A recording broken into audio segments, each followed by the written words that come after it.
कुछ खास छिपा है इसमें, मर्यादा है कोई वादा है, विश्वास रखा है इसमें।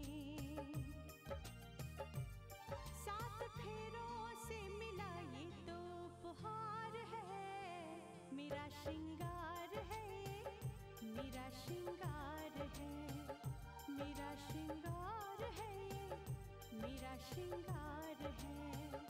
मंगलसूत्र, मंगलसूत्र, मंगलसूत्र, मंगलसूत्र,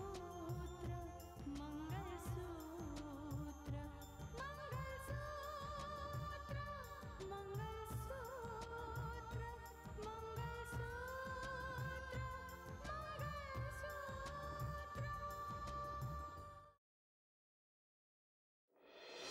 शुदा नहीं, लेकिन प्रॉब्लम क्या है डॉक? आप ये सब सवाल क्यों पूछ रही हैं? दरअसल ये लड़की माँ बनने वाली है। अगर मानस ने आपको फोन किया है तो हो सकता है कि वो इस बात को लेकर साक्षी को अपनाने के लिए आपको मजबूर करे। राकेश की रिहाई की वजह से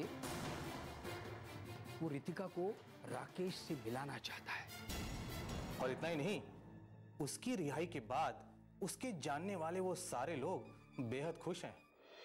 उस नकली राकेश को असली साबित करके क्या मिलेगा तुम लोगों को? क्यों कर रहे हो ऐसा?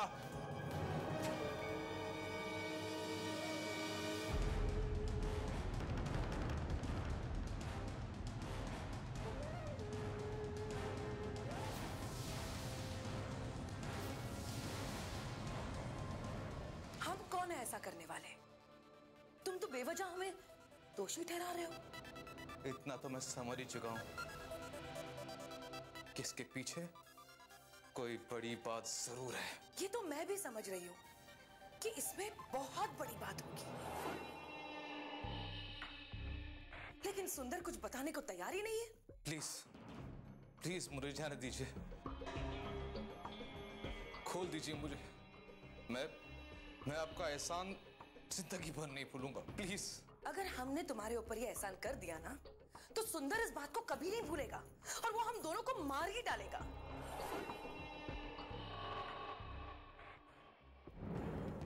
वैसे मैं पता लगाने में लगी हूं कि आखिर सुंदर का मकसद क्या है।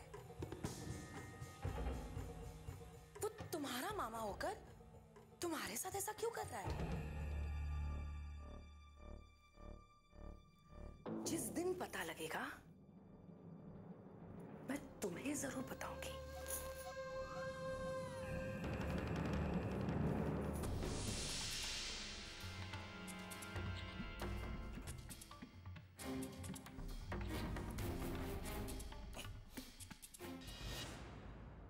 लेकिन इसका मतलब क्या है?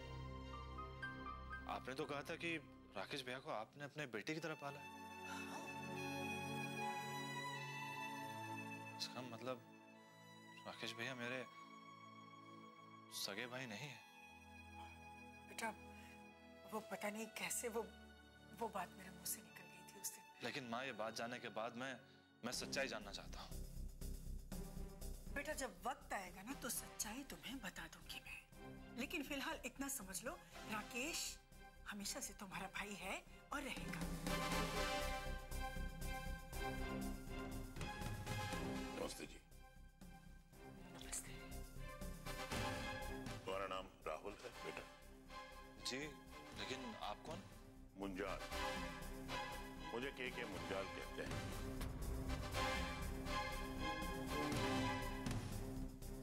और मैं यहाँ साक्षी के बारे में बात करने आया हूँ। साक्षी के बारे में? जी हाँ।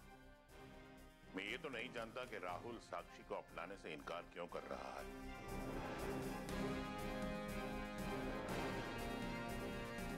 लेकिन मैं यहां बात इसलिए करने आया हूं क्योंकि मैं उसे अपनी बेटी मान चुका हूं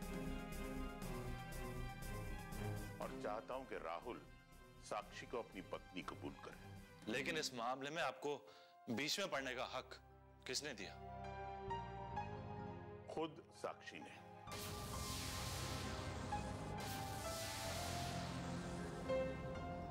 देखो बेटा, ये कोई छोटी मोटी बात नहीं है।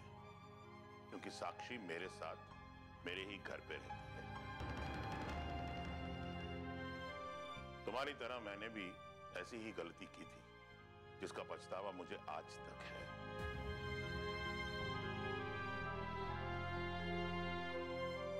मैं नहीं चाहता कि तुम भी यही गलती करो और मेरी तरह पछताओ। देखो बेटा, तुम क्या चाहते हो? तुम जो चाहते हो, जितना चाहते हो, मैं तुम्हें सब कुछ दूंगा।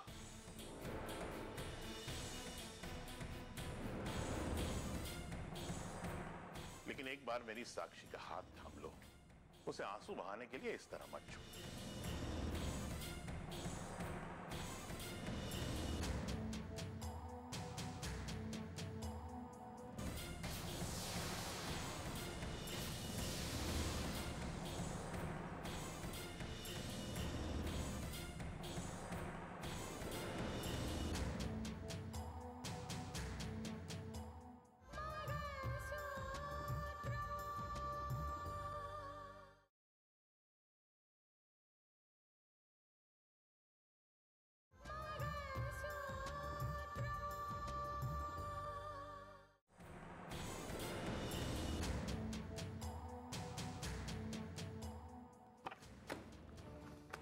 आप इन पैसों से मुझे खरीदना चाहते हैं?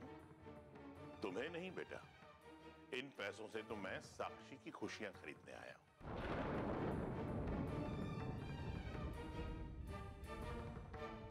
देखिए बहन जी, मुझे नहीं पता कि आपके परिवार में क्या मसला है, पर ऐसा कोई मसला नहीं है जिसे बैठ के सुलझाया नहीं जा सकता।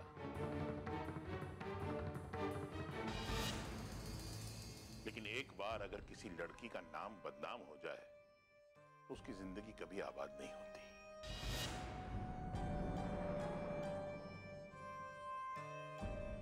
मेरी बात पे गौर जरूर कीजिएगा।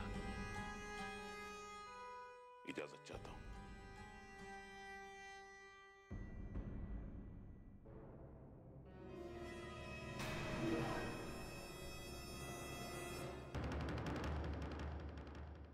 कमलकांत, राजेश्वर, ये तुम्हारा घर है?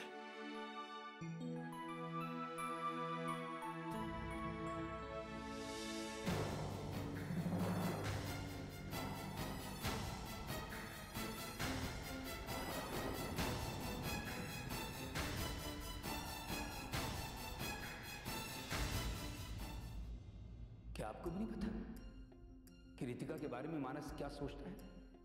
वो रितिका को राकेश से मिलाना चाहता है, और मैं ये जानना चाहता हूं कि इसमें किस किस की रजामंदी शामिल है।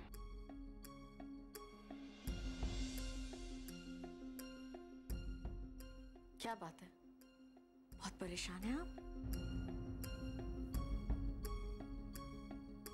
अंदर गई थी। क्या क्या मांगने गई थी भगवान से? अगर मांगना है ना तो थोड़ी बहुत खुशियां मांग लो अपनी बेटी के लिए। आप ऐसा क्यों कह रहे हैं? और क्या कहूं मैं, क्या कहूं? रघुवीर जी आए थे, वो भी यही बात करके गए हैं जो मानस ने तुमसे कही थी। नहीं। हाँ, ये जो मुद्दा है ना, ये तूल पकड़ रहा है शारदा। देखिए, इस मुद्दे के तूल पकड़ने से पहले इसे रोकना होगा। अरे कोई और समझे या ना समझे, लेकिन मैं अच्छी तरह से समझ सकती हूँ। मैं जानती हूँ रितिका को, वो अपनी जान दे देगी, लेकिन इस बात के लिए राजी नहीं होगी। समझ में नहीं आता मानस को कैसे समझाए, और आप सब कुछ जानकर भी इतने खामोश हैं। जाकर मानस से पूछते क्यों नहीं कि उसके दिमाग में ये सब बातें क्यों भरी हुई हैं? शारदा, मैं इस मामले में कुछ भी बोलकर शर्मिंदा नहीं होना चाहता। रघुवीर जी मुझसे ये पूछने आए थे कि कहीं इसमें मेरी मर्जी तो नहीं है। अगर वो यहाँ ये पूछने आए थे हमसे, तो ये भी हमारे लिए शर्मिंदगी की बात है। और आप रितिका को जिम्मेदार ठहरा रहे हैं? रितिका को? इन सारी बातों के लिए कोई जिम्मेदार है तो वो मानस है, सिर्फ मानस। पता नहीं क्यों वो अपनी सोच को, अपनी समझ को सही ठहराने पर तुला हुआ है। लेकिन आज इस बात का फैसला हो गया रहेगा। मैं अभी मानस से मिलने चाहती हूँ। रुक जा शारदा।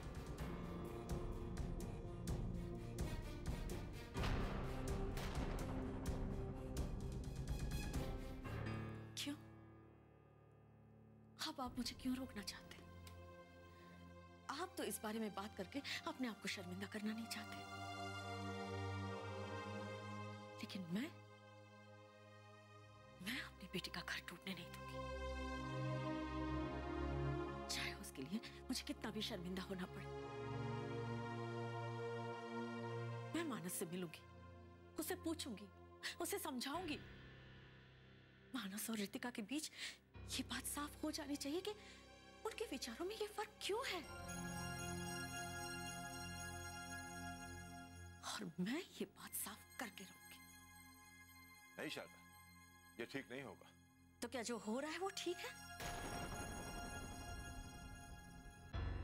नहीं, मैं अपनी बेटी की गृहस्थी उजड़ते हुए नहीं देख सकती। मैं उसकी खुशियों को तबाह होते हुए नहीं देख सकती। आप देखना चाहते हैं तो आप देखते रहिए। शारदा, मेरी बात समझने की कोशिश करो तुम। क्या समझने की कोशिश करो? आपने तो अपनी बात समझा दी मुझे, अपना फैसला सुना दिया कि आप इस बारे में कुछ नहीं बोलना चाहते।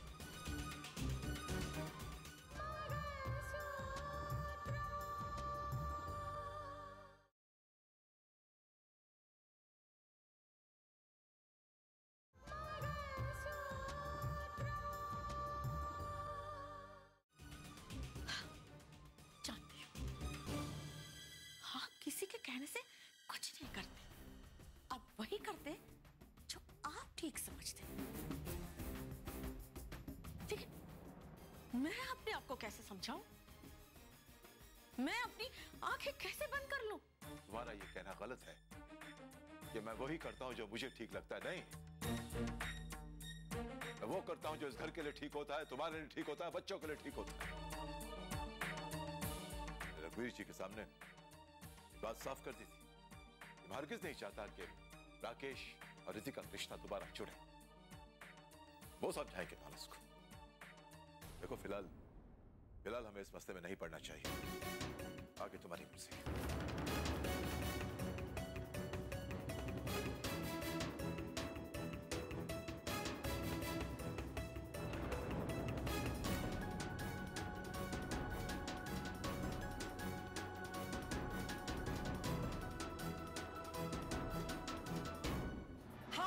ठीक है, मैं समझ गई। तुम इसी तरह मुझे राजेश्वर की घर की खबर देते रहना। कौन आता है, कौन जाता है, ये सब की मुझे खबर चाहिए। क्या बात है, कोई खास खबर है क्या? हाँ, खबर तो खास ही है। हम ये सोच रहे थे कि मुंजाल तक ये कैसे बात पहुंचाई जाए कि उसका एक नाजायज बेटा राकेश राजेश्वर के घर में है। हाँ, क्योंकि मुंजाल और राजेश्वर के बीच सालों से कोई ताल्लुकात ही नहीं है। मुंजाल को तो इस बात का पता भी नहीं होगा कि राजेश्वर एसडीएम बनकर इसी शहर में रह रहे हैं। ये बात मुंजाल तक तो पहुंचाना ही चाहिए, है ना? नहीं, अब शायद ये नौबत नहीं आएगी और हमें मुंजाल तक ये खबर पहुंचाने की भी जरूरत नहीं है। क्या? हाँ, क्योंकि मुंजाल जान चुका है कि राजेश्वर इसी शहर में है। और खबर ये भी है कि मुंजाल राजेश्वर के घर गए थे। क्या? अभी राकेश रिहा होकर आया भी नहीं और मुंजाल राजेश्वर के घर पहुंच गए? क्या ये पता नहीं लगा कि मुंजाल ने राजेश्वर से क्या बात की है? नहीं, घर के अंदर क्या बात हो रही है ये कुछ नहीं पता चला। काश कि सुंदर उस घर में जा सकता, एक एक बात की खबर हमें मिल जाती। लेकिन फिलहाल सुंदर का चुप कर रहना ही जरूरी है। तो फिर किसी और तरीके से पता लगाने की कोशिश करो कि मुंजाल राकेश के बारे में ही बात करने गए थे। कहीं ऐसा तो नहीं कि उनकी वहां पहुंचने की वजह कुछ और हो? ये बात तो पता लग ही जाएगी कि वो वहां क्यों गए थे। ये बात छिपने वाली में से नहीं, बहुत जल्द सामने आ जाएगी। हाँ, ठीक कहा तुमने। वैसे भी राकेश रिहा होकर आज वापस उनके घर पहुंच ही जाएगा। हाँ, बात तो तुम ठीक। अरे राधिका, तुम यहाँ क्या कर रही हो?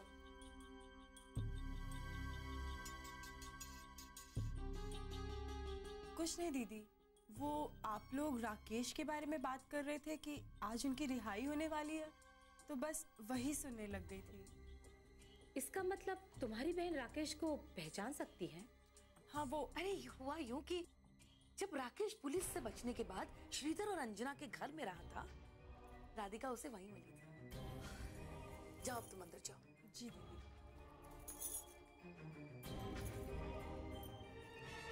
इसका मतलब तुम्हारी बहन राकेश को पहचान सकती है?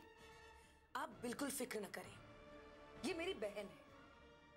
फिलहाल राधिका को इस बारे में कुछ नहीं पता, लेकिन कल अगर ये बात खुल भी गई ना तो डोंट वरी, घर की बात घर में ही रहेगी। आप बिल्कुल फिक्र करना छोड़ दीजिए।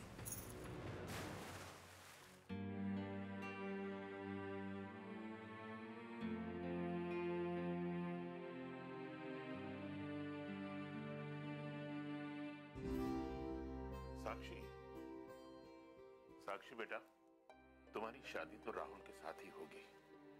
मैं सिर्फ बात ही नहीं बल्कि शगुन भी देकर आया हूं। पर अंकल, वो तो ठीक है, आप जब से आए हैं इतने सीरियस क्यों लग रहे हैं? आखिर बात क्या है? बेटा, बात कुछ ऐसी ही है, लेकिन तुम मुझे एक बात बताओ, तुम राजेश्वर के बारे में कितना जानती हो?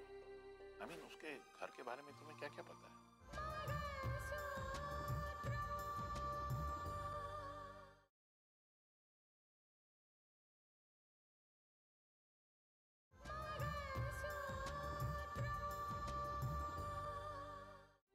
उसके घर के बारे में तुम्हें क्या क्या पता है? पता तो है अंकल, आप बताइए, आप क्या जानना चाहते हैं? बेटा, मैं ये जानना चाहता हूँ कि राजेश्वर के घर में कौन कौन है, प्रिसाइसली उसके बच्चे कितने हैं? अंकल, उनके 2 बेटे हैं। राकेश के बारे में तो आपने सुना ही होगा ना? राकेश? हाँ अंकल, वही राकेश जो एक ATS ऑफिसर था, उसे फांसी की सजा सुनाई गई थी। हाँ अंकल, राकेश को फांसी की सजा सुनाई गई थी, लेकिन उसे सजा हुई नहीं। कानून में राकेश बेगुनाह साबित हो गया और बाद में पता चला कि उस पे झूठा इल्जाम लगाया गया था। और अब तो वो कानून से रिहा भी होने वाला है। जी अंकल, राकेश उनका बड़ा बेटा है और राहुल उनका छोटा बेटा। राकेश और राहुल? जी। कुछ और जानती हो उनके बारे में? उनके घर में कोई और भी रहता है? उनके घर में राकेश के मामा रहते हैं और अंकल शायद उसे भी पुलिस गिरफ्तार करने के लिए ढूंढ रही है। लेकिन अंकल, आप इतना सब कुछ जानना चाहते हैं, क्या मैं इसकी वजह जान सकती हूँ? बिल्कुल जान सकती हो बेटी। तुम्हारे कदम मेरे लिए निहायत ही शुभ साबित हुए। एक तो तुमने मेरे बेटे गौरव की जान बचाई और दूसरा, अब मुझे ऐसा लगता है कि इस घर को, इस जायदाद को उसका असली वारिस मिलने वाला है। आप क्या कहना चाह रहे हैं अंकल? मैं कुछ समझी नहीं। और तुम समझ भी नहीं पाओगी बेटी, क्योंकि ये बात तो मेरे जहन से भी कहीं निकल गई थी। मुझे ये पता नहीं था कि राजेश्वर देश के किस कोने में है। मुझे तो ये भी पता नहीं था कि वो SDM बन चुका था। लेकिन आज सिर्फ तुम्हारी वजह से मेरी मुलाकात से हो गई। क्या आप उन्हें पहले से जानते हैं अंकल? हाँ बेटा, आज राहुल भी वही गलती करने जा रहा है जो कई सालों पहले मैंने की थी।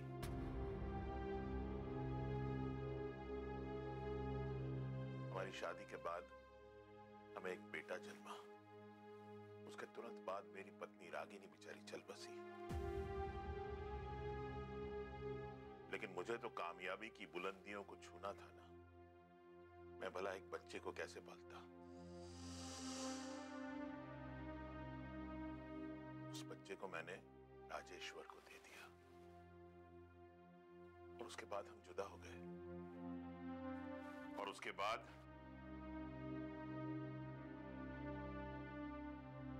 गौरव की मां के साथ मेरी शादी हो गई। शादी के बाद मैंने बहुत कोशिश की कि मैं राजेश्वर को तलाश करूं, मेरे बेटे की खबर लूं, लेकिन वक्त ही नहीं निकाल पाया। और अब मेरा बेटा गौरव बेचारा अस्पताल में कोमा में पड़ा है। और तब तुम्हारी वजह से बेटी मेरी राजेश्वर से फिर मुलाकात हुई और उसी मुलाकात के जरिए मेरे दिल में एक छोटी सी उम्मीद की किरण ने जन्म लिया। क्योंकि जब मैंने मेरे बेटे को राजेश्वर को सौंपा था तब उसकी बिल्कुल नई नई शादी हुई थी। और इसीलिए मैं ये सोचने पे आमादा हो गया कि कहीं ऐसा तो नहीं कि जिस बच्चे को मैंने राजेश्वर को सौंपा था वही राकेश है। हो सकता है ना? अंकल, इसका मतलब राकेश राजेश्वर का बेटा नहीं बल्कि आपका बेटा है? हो सकता है बेटा, लेकिन इस बात का मेरे पास पुख्ता सबूत नहीं है। लेकिन जिस दिन मेरे पास सबूत आ जाएंगे ना, मैं दावे के साथ ये कह सकूंगा कि राकेश मेरा बेटा है, राजेश्वर का नहीं। आपको पता है अंकल, राकेश की रिहाई तो आज ही होने वाली है। क्या? हाँ,